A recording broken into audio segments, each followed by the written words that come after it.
Alaikum wa rahmatullahi ta'ala wa barakatuh. Bonjour mes élèves, j'espère que vous allez bien et merci de me rejoindre pour cette nouvelle vidéo dans laquelle, Inch'Allah, on va faire la deuxième partie de la leçon du verbe qu'on a étudié la dernière fois. Alors on commence à la barakatillah. Alors on distingue deux types de verbes, le verbe d'action et le verbe d'état. Alors le verbe d'action exprime une action faite ou subie par le sujet. يعني لأن الفعل الحركة verbe d'action هو فعل حركة يعبر لنا عن حركة قام بها الفاعل أو خضع لها.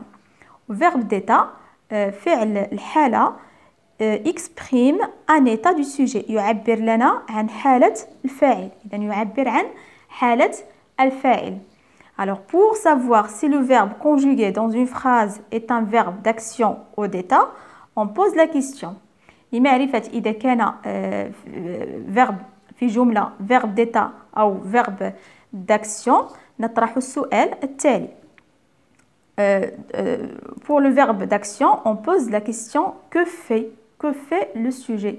ماذا يفعل الفاعل. Alors par exemple la voiture roule. Alors la voiture roule. Alors que fait la voiture? La voiture roule. Alors roule, c'est un verbe d'action. Deuxième phrase, elle mange des pommes. Alors on va poser la question, que font-ils? Alors que font-elles?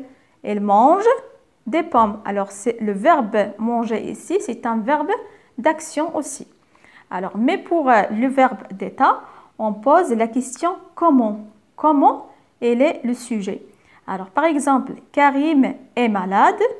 On ne va pas dire que fait Karim. Karim ici ne fait rien. Alors elle est malade. Alors on va poser la question comment. Comment est Karim? Karim est malade. Alors le verbe être ici, c'est un verbe d'état. On passe à la deuxième phrase. Elle semble triste. Elle semble triste. Alors on va poser la question comment elle?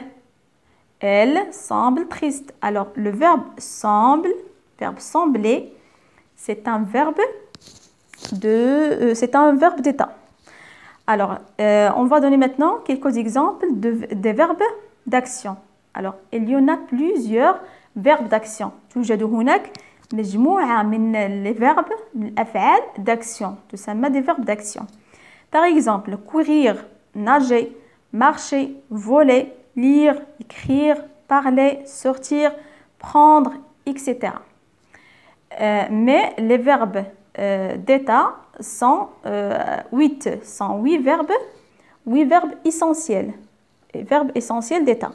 Alors sont être, kana, paraître, ظهر, rester, baqiya, demeurer, ظل, devenir, asbaha, sembler, beda, avoir l'air, ظهر أو بدا, passer pour, اشتهر أو عرف.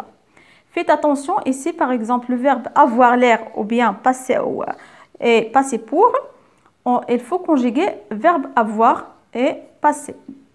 Alors par exemple ici avoir l'air, on conjugue avoir. Par exemple on dit il a l'air malade. Si vous voyez bien, j'ai conjugué le verbe avoir ici au présent. Il a l'air reste comme il est. Il a l'air malade. Pas de prendre par cœur les principaux verbes d'état, ça vous aidera bien dans les exercices. Mais il existe des verbes d'action qui peuvent jouer même rôle que les principaux verbes d'état que je viens de citer. Regardez s'il vous plaît ces exemples. Alors, nous avons 3 exemples ici. Vous vivez heureux, vous partez confiant, je tombe malade. Alors, on a 3 verbes. Vivre, partir, tomber. Alors, ce sont normalement des verbes d'action. Mais ces verbes ici sont employés dans ces phrases en tant que des verbes d'état. Ils jouaient le même rôle que les principaux verbes d'état. Alors, comment savoir si les verbes sont d'état ou sont d'action? Alors, essayez s'il vous plaît de remplacer ces verbes par le verbe être. Alors ici, on a vous vivez heureux. Alors on va dire, on va remplacer le verbe vivez par le verbe être. Alors on va remplacer vivez par quoi? Par vous êtes. Alors on va dire vous êtes. Alors vous êtes heureux. Vous êtes heureux. C'est une phrase très correcte. Vous partez confiant. On va dire vous êtes confiant. C'est aussi correct. Je tombe malade. Je tombe malade. On va dire je suis malade. Alors c'est tout à fait correct. Alors, nous sommes arrivés à la fin de cette vidéo. J'espère que vous avez bien compris ce qu'on a étudié jusqu'à maintenant. Alors, merci d'avoir regardé cette vidéo et à la prochaine, Inch'Allah.